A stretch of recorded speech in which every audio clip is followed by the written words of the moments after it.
Hello everyone, welcome to my channel UPSC with Lavisha. This is Lavisha, your UPSC mentor. और आज की class में हम discuss करेंगे previous year questions related to ancient history. हम last 10 years की PYQs को देखेंगे और उसके लिए हम हेल्प लेंगे जो विजन आईएएस का 10 ईयर है, हम उनसे उन सारी चीजों को स्टडी करेंगे। साथ में हमें पता लगेगा कि लास्ट 10 इयर्स में क्या ट्रेंड्स रहे, क्या एनालिसिस है उस चीज का, और साथ में हम सभी क्वेश्चंस की एक्सप्लेनेशन को भी देखेंगे। इस बुकलेट को प्रेफर करने का रीजन है कि कुछ चीजें इस बुकलेट के अंदर बहुत अच्छी दे रखी हैं जो हमारे एग्जाम के लिए काफी ज्यादा हेल्पफुल हो सकती हैं, और वो एक्सप्लेनेशंस आपको बुक में भी नहीं मिलेंगी, इसलिए हमने इसको रेफर किया है। स्टार्ट करते हैं। अगर हम हिस्ट्री की बात करें, हम हिस्ट्री को 4 पार्ट्स में डिवाइड करते हैं जब हम अपने यूपीएससी के लिए प्रिपेयर कर रहे होते हैं। एक आपका एंशियंट हो गया, एक मेडिवल हो गया, एक आर्ट एंड कल्चर हो गया, और एक आपका मॉडर्न हिस्ट्री हो गया। अब मॉडर्न हिस्ट्री को यहाँ पर अलग रखते हैं। अगर हम सिर्फ इन तीनों की बात करें तो लास्ट 10 इयर्स के अंदर इन तीनों को मिलाकर टोटल 107 क्वेश्चन यूपीएससी ने हमसे पूछे।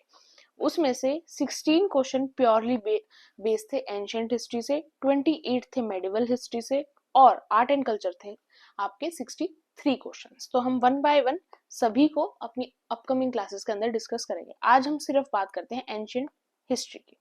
एंशियंट हिस्ट्री से अगर हम बात करें तो लास्ट 10 ईयर के अंदर सिर्फ इन टॉपिक्स से आपसे क्वेश्चन पूछा गया है। एक आपका इंडस वैली सिविलाइजेशन, एक आपका मौर्यन एम्पायर, उसमें भी स्पेसिफिक टू अशोका मेनली, एक आपका गुप्ता एम्पायर, और कुछ सिग्निफिकेंट प्लेसेस बोल सकते हो आप, या कुछ टर्मिनोलॉजी बेस्ड क्वेश्चंस बोल सकते हो, या फिर कुछ क्रोनोलॉजी बेस्ड क्वेश्चन बोल सकते हो वो।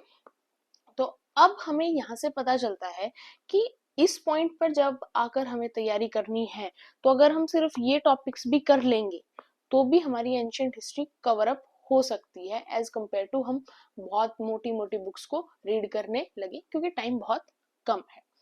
आइए अब क्वेश्चन देखते हैं। सबसे पहले विजन आईएएस में क्या है कि इन्होंने क्रोनोलॉजी दे रखी है, तो यहाँ से आप क्रोनोलॉजी को काफी अच्छी तरीके से स्टडी कर सकते हो। मेनली आपको इतनी बेटर क्रोनोलॉजी किसी भी बुक में अलग से नहीं मिलती, तो यहाँ से आप क्रोनोलॉजी को देख सकते हो। और अगर आपने मेरी लास्ट जो मैंने एंशियंट हिस्ट्री के ऊपर कंप्लीट वीडियो डाली थी वो आपने देखी होगी, तो आपको 16 क्वेश्चंस में कोई भी डाउट नहीं मिलेगा। क्रोनोलॉजी की बात करें, पहले आपका प्री हिस्टोरिक पीरियड था। ये पीडीएफ मैं आपको टेलीग्राम चैनल के ऊपर शेयर कर दूंगी, वहां से आप दोबारा देख लेना, या फिर ये आपको विजन आईएएस की साइट के ऊपर भी फ्री ऑफ कॉस्ट मिल जाएगी। उसके बाद आपका इंडस वैली सिविलाइजेशन, फिर आपका वैदिक पीरियड है, फिर आपका महाजनपदास है। उसके बाद आपका मौर्यन एम्पायर स्टार्ट होता है। मौर्यन एम्पायर के पहले इंपॉर्टेंट रूलर थे चंद्रगुप्त मौर्य, और लास्ट नोटेड रूलर थे आपके बृहद्रथ। फिर इंडो ग्रीक किंगडम स्टार्ट हो जाता है, जिसके मेजर इंपॉर्टेंट रूलर रहे आपके मिनेंडर, जिनको मिलिंदा भी बोला जाता है। फिर इंडो सैथियन का किंगडम स्टार्ट हो जाता है, वहां पर मेन रूलर थे आपके रुद्रदमन वन। फिर पार्थियंस का रूल स्टार्ट होता है। फिर कुषाण एम्पायर का रूल स्टार्ट होता है, जहां पर कनिष्का सबसे इंपॉर्टेंट रूलर थे। ये सब कुछ हमने बहुत ब्रीफली डिस्कस किया था और विद क्रोनोलॉजी डिस्कस किया था अपनी क्लासेस में। फिर पोस्ट मौर्यन पीरियड स्टार्ट हो जाता है, जिसके अंदर शुंगा डायनेस्टी आती है सबसे पहले, जिसकी फाउंडेशन पुष्यमित्र शुंगा करते हैं। शुंगा डायनेस्टी को कैनवा डायनेस्टी रिप्लेस करती है। और फिर दोबारा फर्स्ट सेंचुरी से थर्ड सेंचुरी तक मेनली जो डेक्कन का रीजन है वहां पर किसका रूल रहता है, सातवाहनास का रूल्स रहता है। फिर इनके बाद फर्स्ट सेंचुरी में एक और डायनेस्टी स्टेब्लिश होती है, वो कौन सी होती है, महामेघवना डायनेस्टी। फिर आपका साउथ में उसी टाइम पीरियड पर क्या चलता रहता है, आपका संगम पीरियड चलता है, जहां पर चेराज, चोलाज और पांड्याज का रूल होता है। फिर आपका एक गुप्ता एम्पायर की स्टार्टिंग होती है, जो फिर से तो पूरे इंडिया को कंबाइन कर देता है, जिसके पहले इंपॉर्टेंट रूलर रहे चंद्रगुप्ता वन, और लास्ट नोटेड रूलर रहे आपके विष्णु गुप्ता। फिर पोस्ट गुप्ता पीरियड स्टार्ट होता है, जब अलग अलग डायनेस्टी स्टार्ट कहीं कहीं पर स्टेब्लिश होती है, जैसे आपकी मैत्रका डायनेस्टी स्टेब्लिश होती है, फिर आपकी मोखारी डायनेस्टी स्टेब्लिश होती है, फिर एक वेकेटिक डायनेस्टी होती है जो सातवाहनास के रिप्लेस कर उसी सेम रीजन के अंदर, डेक्कन रीजन के अंदर स्टेब्लिश होती है। फिर एक आपकी होती है वर्धमाना डायनेस्टी, जिसके मोस्ट फेमस रूलर कौन से रहते हैं आपके, हर्षवर्धन। ये स्टेब्लिश होती है। और इसके बाद जो हर्षवर्धन आते हैं वो last important great Hindu ruler थे। उसके बाद का जो आपका टाइम पीरियड आता है वो आपका अर्ली मेडिवल हिस्ट्री का टाइम पीरियड आता है, जिसके अंदर हम मेनली 3 टॉपिक्स को कंसिडर करते हैं। एक तो पालास, प्रतिहार्स और राष्ट्रकूटास के रूल को, एक आपका चोला इंपीरियल चोला किंगडम को, और तीसरा आपका आता है चालुक्यास और पल्लव्स और पांड्यास, इनके बीच की साउथ के एरिया में ही थोड़ी जो कंट्रोवर्सी होती है उस रूल को। उसके बाद क्या होता है, उसके बाद आपका इस्लामिक इन्वेजन होता है, फिर दिल्ली सल्तनत की स्टेब्लिशमेंट होती है और उस तरीके से फिर सारी चीजें वो पूरी चीजें मुगल इंडिया के अंदर कन्वर्ट होती चली जाती हैं। वो आपका सारा मेडिवल हिस्ट्री का पोर्शन होगा। अब हम क्वेश्चंस देखते हैं। सबसे पहले हम क्वेश्चन देखते हैं इंडस वैली सिविलाइजेशन से रिलेटेड। लास्ट 10 ईयर्स में 3 क्वेश्चन आपके इंडस वैली सिविलाइजेशन से रिलेटेड यूपीएससी ने पूछे। एक क्वेश्चन पूछा 2017 में, उसमें क्या बोलता है कि हमें डिफरेंस देखना है कल्चर ऑफ ऋग्वैदिक आर्यंस का और इंडस वैली पीपल का, और हमें बताना है कि इन तीनों में से कौन सी स्टेटमेंट करेक्ट है, कौन सी स्टेटमेंट करेक्ट नहीं है। तो पहली स्टेटमेंट है Rigvedic Aryans use the coat of mail and helmet in warfare whereas the people of Indus valley civilization did not leave any evidence of using the. अगर आपको सिर्फ बेसिक नॉलेज है हिस्ट्री की तो मैं मानकर चल रही हूँ कि आपको फर्स्ट स्टेटमेंट का ज्यादा आइडिया नहीं होगा। तो यहाँ पर हमें कंफ्यूज नहीं होना है, यहाँ से हमें थोड़ा सा भी डरना नहीं है। आप सेकंड स्टेटमेंट पे आओ। Rigvedic Aryans knew gold silver copper whereas Indus valley people knew only copper and iron. अब ये जो सेकंड स्टेटमेंट है ना, ये 100% गलत है। अगर आपने लाइफ में एक बार भी इंडस वैली को देख पढ़ा है या फिर आर्यंस के बारे में पढ़ा तो आपको पता होगा कि हड़प्पन के जो लोग थे, हड़प्पा के जो लोग थे, उनको आयरन के बारे में कुछ भी नहीं पता था। तो आपकी सेकंड स्टेटमेंट गलत हो जाती है। तो यहाँ पर हम पहले एलिमिनेशन यूज करते हैं। तो ये स्टेटमेंट आपका बी आंसर नहीं हो सकता, आपका आंसर डी नहीं हो सकता। अब हमें थर्ड स्टेटमेंट देखनी है। थर्ड स्टेटमेंट में दे रखा है Rigvedic Aryans had domesticated the horse whereas there is no evidence of Indus Valley civilization having aware of this animal। अब जब हॉर्स की बात आती है, डोमेस्टिकेट तो हड़प्पा के लोग हॉर्स को बिल्कुल नहीं करते थे। दूसरी बात अगर एविडेंस की आती है, हमें rare of the rare evidence horse के इंडस वैली सिविलाइजेशन से मिले हैं।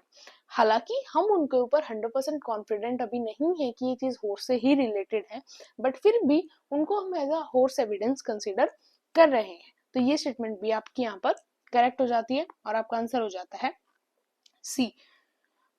यहाँ पर पूरी एक्सप्लेनेशन दे रखी है, ये आपको रीड करनी हो तो मैं पीडीएफ आपको शेयर कर दूंगी। यहाँ पर इन्होंने एलिमिनेशन स्ट्रेटेजी के बारे में बताया हुआ है। उसके अलावा सोर्स बताया हुआ है, सोर्स आर एस शर्मा भी है और दूसरा आपका एनसीईआरटी भी है। फिर यहाँ पर हड़प्पा और वैदिक सिविलाइजेशन के बीच में डिफरेंस दे रखा है।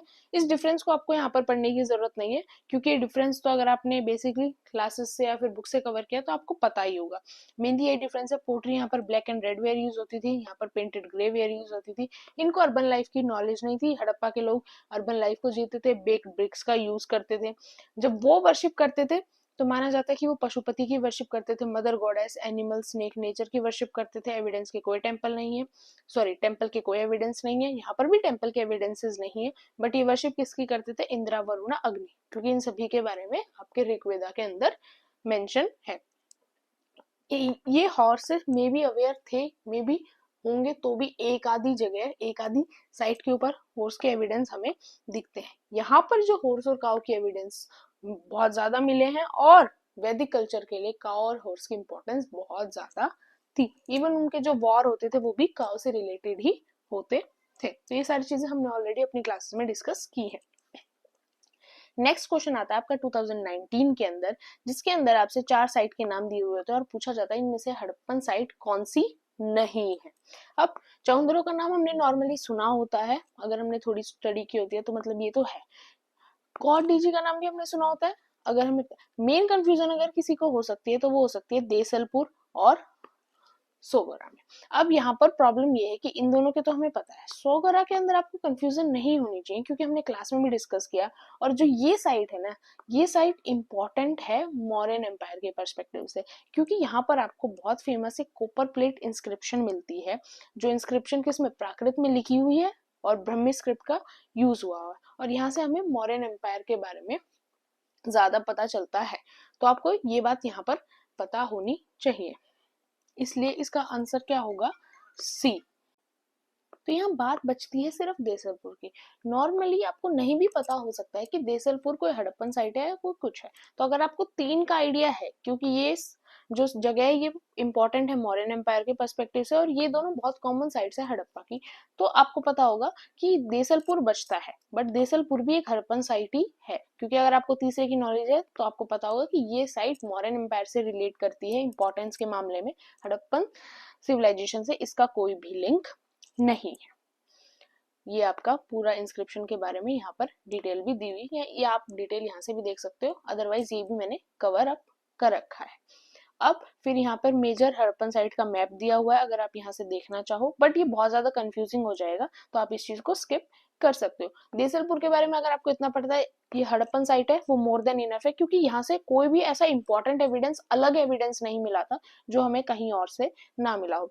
चहुंदरो काफी इंपॉर्टेंट हड़प्पन साइट है, ये क्राफ्ट इंडस्ट्री का हब था हड़प्पन सिविलाइजेशन के टाइम पीरियड के अंदर, तो ये काफी इंपॉर्टेंट साइट उस वजह से हो जाती है। अब बात करते हैं नेक्स्ट क्वेश्चन की।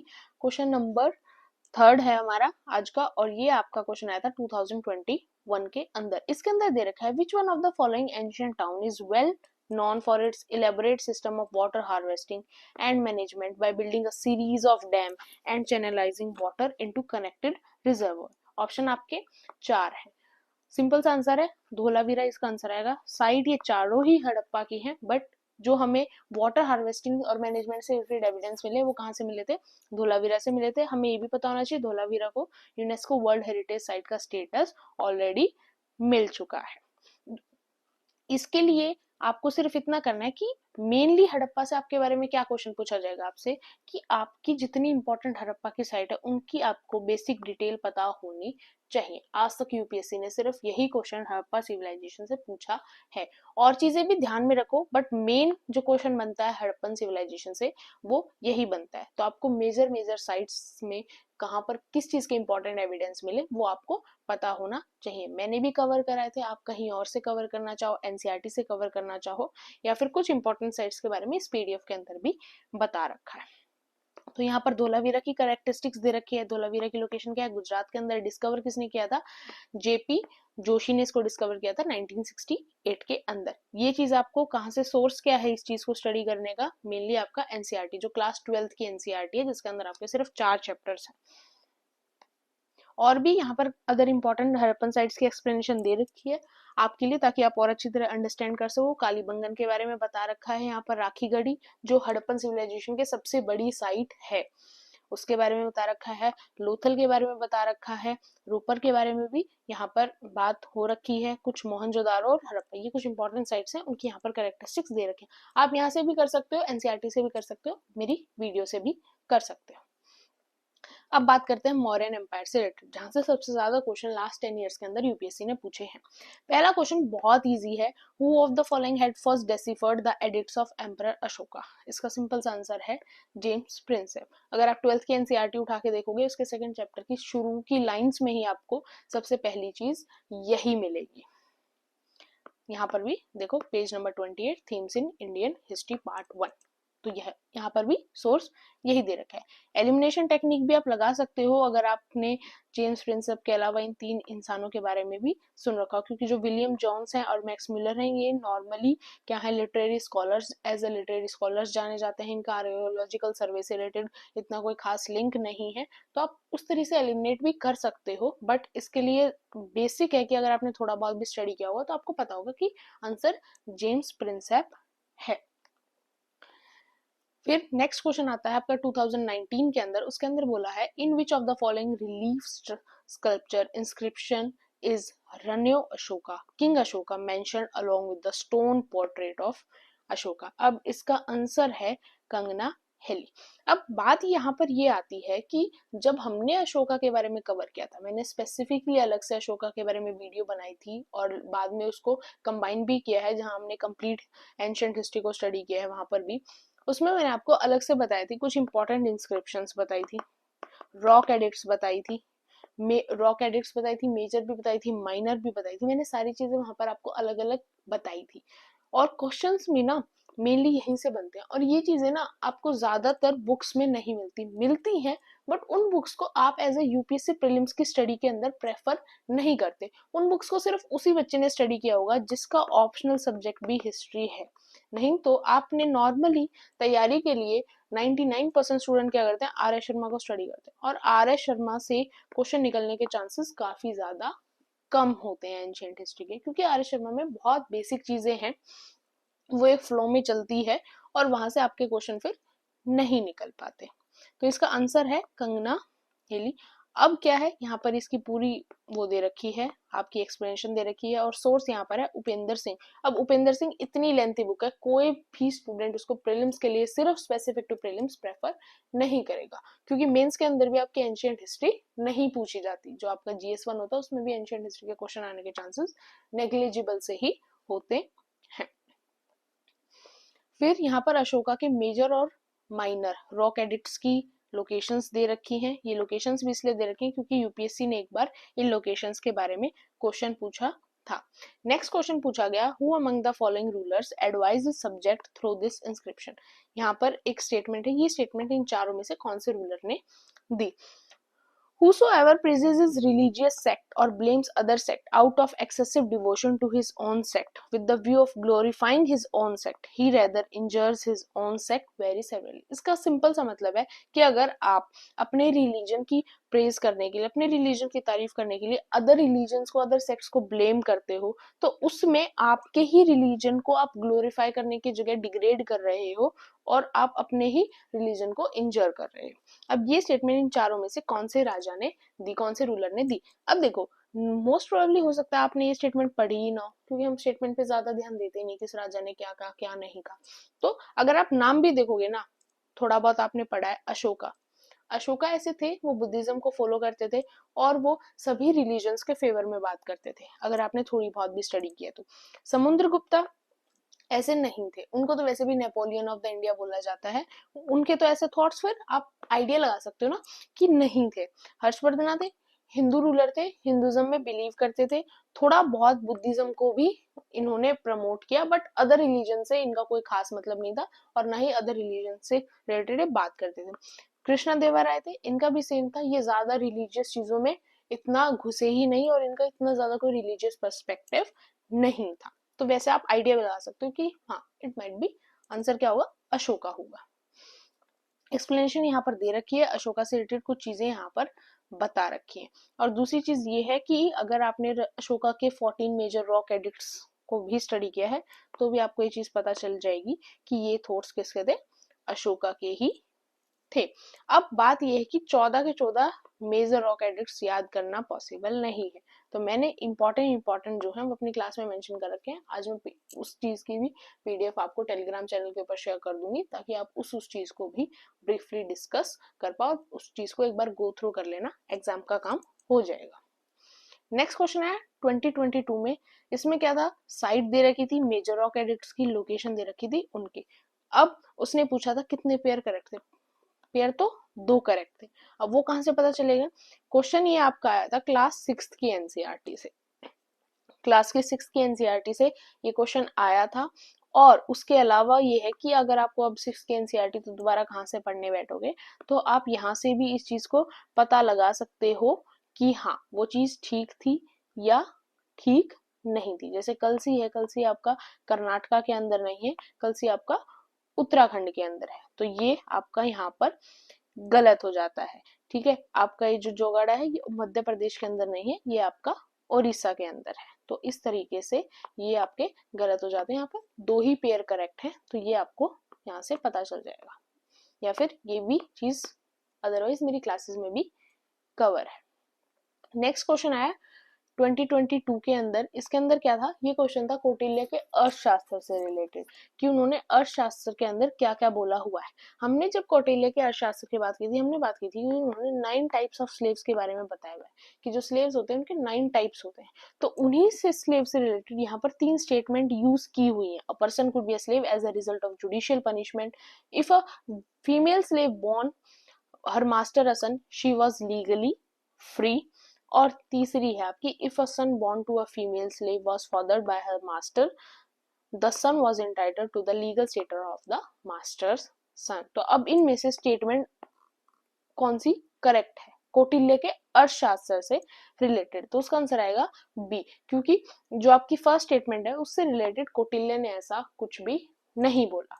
तो उसकी एक्सप्लेनेशन आप यहाँ देख सकते हो, यहाँ से देख सकते हो, या फिर आपको वाजीराम एंड रवि जो IS इंस्टीट्यूट है उसके अंदर भी अगर आप उनके उससे डालोगे, उनके साइट के ऊपर भी आपको इसकी एक्सप्लेनेशन मिल जाएगी। अदरवाइज आपको किसी और साइट के ऊपर एक्सप्लेनेशन मिलेगी, क्योंकि किसी भी बुक में अर्थशास्त्र से जो नॉर्मली हिस्ट्री से रिलेटेड बुक्स हैं, आपके एंशिएंट हिस्ट्री की बुक में, उनमें अर्थशास्त्र से रिलेटेड ज्यादा बात नहीं कही गई है। तो आप यहाँ से भी इस चीज को स्टडी कर सकते हैं कि मे बी क्वेश्चन रिपीट्स होते हैं तो कहीं से रिपीट हो जाए। अब यहाँ पर भी आप देखोगे तो सोर्स में भी किसी बुक का नाम नहीं है, क्योंकि किसी भी बुक में इतनी एक्सप्लेनेशन अर्थशास्त्र से रिलेटेड दी ही नहीं गई है। नेक्स्ट है, अब आप बात करते हैं गुप्ता एम्पायर की 2019। यहाँ पर दे रखा है with reference to force labour, जिनको बोला जाता था vishti in India during the Gupta period, which of the following statement is correct. ये इनमें से कौन सी स्टेटमेंट करेक्ट है? तो आपका यहाँ आंसर है A, it was considered a source of income for the state, a sort of tax paid by the people. ये चीज हमने डिस्कस की हुई थी कि उस टाइम पर फोर्स लेबर का क्या रोल होता है गुप्ता एम्पायर के टाइम पीरियड पर, और उसी पर यहाँ पर क्वेश्चन आ रखा है। वैसे ये चीज आपके उपेंद्र सिंह में के अंदर मेंशन है, और उपेंद्र सिंह हम इस टाइम पर पढ़ना अफोर्ड ही नहीं कर सकते, क्योंकि टाइम इतना कम है। उपेंद्र सिंह पढ़ने बैठोगे सभी सब्जेक्ट साइड में रखने पड़ सकते हैं। नेक्स्ट है 2020 के अंदर एक क्वेश्चन आया था, with reference to the period of Gupta dynasty in ancient India the towns Ghantashala, Kadura and Chaul were well known as. तो ये तीनों ही टाउन किस चीज के लिए फेमस थे? Ports handling foreign trade. ये बात भी हमने अपने क्लास के अंदर की थी। इन टाउन्स के बारे में स्पेसिफिकली हमने इस टाउन के बारे में तो बात की थी। तो यहाँ से आपको ये टाउन्स के बारे में याद होना चाहिए। यही आपके क्वेश्चंस होते हैं जो आपको टर्मिनोलॉजी बेस्ड कह लो, चाहे इनको सीक्वेंस बेस्ड पे कह लो, तो यही क्वेश्चंस होते हैं जो आपके यूपीएससी ज्यादा पूछता है। यहाँ पर मेजर सारे टाउन्स के बारे में बात भी की गई है, जितनी भी पोर्ट सिटी थी सबके बारे में यहाँ बात भी की गई है। अगर आप यहाँ से सारी पोर्ट सिटीज को पढ़ना चाहो तो आप यहाँ से सारी पोर्ट सिटीज को भी पढ़ सकते हैं। उसके बाद यहाँ पर गुप्ता एम्पायर का मैप भी दे रखा है, अगर आप इस चीज को करना चाहो। सोर्स की बात करें तो ये चीज मेंशन थी आपके जो बहमनी किंगडम का चैप्टर है ना सतीश चंद्रा वाली बुक में, वहां पर ये चीज मेंशन है, मतलब इन तीनों सिटीज के बारे में मेंशन है। तो वो चीज है कि सोर्स हर क्वेश्चन का अलग अलग मिल रहा है, तो इसलिए हम ऐसे नहीं कर सकते, हमें कोई एक जगह से ही अपनी तैयारी को करना पड़ेगा। 2020 के अंदर क्वेश्चन है, with reference to the history of India the terms Kulyavapa and Dronavapa denote. ये दोनों क्या डिनोट करते हैं? डिनोट करते हैं मेजरमेंट ऑफ लैंड। ये एक चीज थी जो गलती से हमसे हमारी क्लास में स्किप हुई, तो मैं आपको बोलूंगी कि ये यहाँ से पढ़ लो, कि ये चीजें पढ़ लो। ऊपर जो चीजें दे रखी हैं कि कौन से लैंड को क्या कहते थे, कि जैसे अपराहता कहते थे किसको? फॉरेस्ट लैंड को। ये सब कुछ हमने डिस्कस किया था, सिर्फ हम ये डिस्कस करना रह गया, तो ये आप यहाँ से नोट कर लेना, ताकि अगर अब कोई और डिनोशन पूछा जाए कि हाँ किसी और चीज से टर्म पूछा जाए तो आप यहाँ से आंसर उस चीज का दे सको। सोर्स वैसे आपका है Upendra Singh, a history of ancient and early medieval India. Next है 2021 का क्वेश्चन है, इसके अंदर पूछ रखा है, जब गुप्ता एम्पायर डिक्लाइन हुआ और हर्षवर्धना का राइज हुआ, उसके बीच में कि कौन कौन से एम्पायर ऐसे थे जो पावर को होल्ड कर रहे थे। यहाँ पर अब देखो, हर एम्पायर के बारे में आपको नहीं पता हो सकता, बट यहाँ हम थोड़ी सी एलिमिनेशन टेक्निक को यूज कर सकते हैं। एलिमिनेशन टेक्निक को कैसे यूज कर सकते हैं? The Paramaras of Malwa and the Yadavas of Devagiri, ये दोनों ही जो एम्पायर थे, ये दोनों एम्पायर आपके अर्ली मेडिवल हिस्ट्री यानी नियर अबाउट आपके 10th सेंचुरी के अंदर इस्टेब्लिश हुए, और इन्हीं एम्पायर का क्लैश हुआ था आपके दिल्ली सल्तनत के जो रूलर थे अलाउद्दीन खिलजी उनके साथ। अब ये चीज हमने अपनी मेडिवल हिस्ट्री की क्लास के अंदर डिस्कस की थी, हमने राजपूत किंगडम्स के बारे में डिस्कस किया था। तो अब यहाँ से आप स्किप कर सकते हो सेकंड वाला और फिफ्थ वाला, कि आपको पता है कि सेकंड और फिफ्थ तो हो ही नहीं सकते आंसर में। तो अब देखो, पहले ऑप्शन में सेकंड दे रखा है, मतलब ऑप्शन गलत है। दूसरे ऑप्शन में ना सेकंड है ना फिफ्थ है। तीसरे ऑप्शन में सेकंड है, फोर्थ ऑप्शन में फिफ्थ है, तो आपका आंसर हो जाएगा बी। क्योंकि सभी हमें ना भी पता हो तो अगर हम यहाँ पर एलिमिनेशन यूज करेंगे तो हमारा काम बन जाएगा। फिर यहाँ पर सभी एम्पायर की डिटेल दे रखी है। जब हम क्रोनोलॉजी देख रहे थे, क्रोनोलॉजी के अंदर भी स्टार्टिंग में पीडीएफ के वहां भी मुखारिस के बारे में बता रखा था, मैथियार्कस के बारे में बता रखा था। तो यहाँ से आप देख सकते हो, इस मैप को भी आप देख सकते हो। सोर्स यहाँ पर है रोमिला थापर जी की बुक जो ऑब्वियसली वो भी आपने स्टडी नहीं की होगी अगर आपका हिस्ट्री ऑप्शनल नहीं है तो। 2021 का क्वेश्चन क्या था, अब सिग्निफिकेंट प्लेसेस से रिलेटेड। बुरजाहोम फेमस है रॉक कट शेन के लिए, चंद्र केतुग्रह फेमस है टेराकोटा आर्ट के लिए, और घनेश्वर फेमस है कॉपर आर्ट के लिए। नहीं, अब देखो हमने बुरजाहोम के बारे में बात की थी जब हमने प्री हिस्टोरिक हिस्ट्री का लेक्चर लिया था, वहां पर हमारे फर्स्ट लेक्चर के अंदर। तो बुरजाहोम किसके लिए फेमस था, हमने देखा था पिट ड्वेलिंग्स के लिए फेमस था। तो पहला जो ऑप्शन है वो गलत हो जाता है, तो आपका आंसर यहाँ पर क्या है, डी आंसर है। बुरजाहोम के बारे में काफी एनसीईआरटीज में भी मेंशन है कि वो पिट ड्वेलिंग्स के लिए फेमस है, तो वहां पर ये गलत हो जाएगा। यहाँ पर फिर स्टोन एज की क्लासिफिकेशन दे रखी है जो हमने ऑलरेडी अपनी क्लासेस में देख ली थी। बुरजाहोम के बारे में दे रखा है कि वो पिट ड्वेलिंग्स के लिए फेमस है। चंद्रकेतु ग्रह वेस्ट बंगाल के अंदर लोकेशन है इसकी, और ये फेमस है टेराकोटा आर्ट के लिए ही।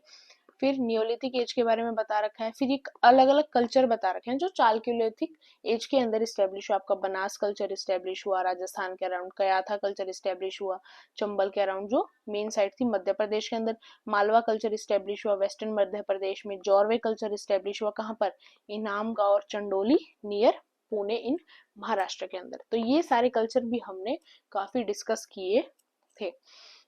फिर गणेश्वर के बारे में बता रखा है कि ये भी एक चालकोलिथिक साइट है राजस्थान के अंदर, और यहाँ पर भी चीजें जो जो फेमस है वो सारी चीजें यहाँ पर आपको बता रखे हैं। फिर ये कुछ इंपॉर्टेंट न्यूलिथिक साइट्स और उनकी फाइंडिंग्स को यहाँ पर दे रखा है, ये भी आप यहाँ से स्टडी कर सकते हो।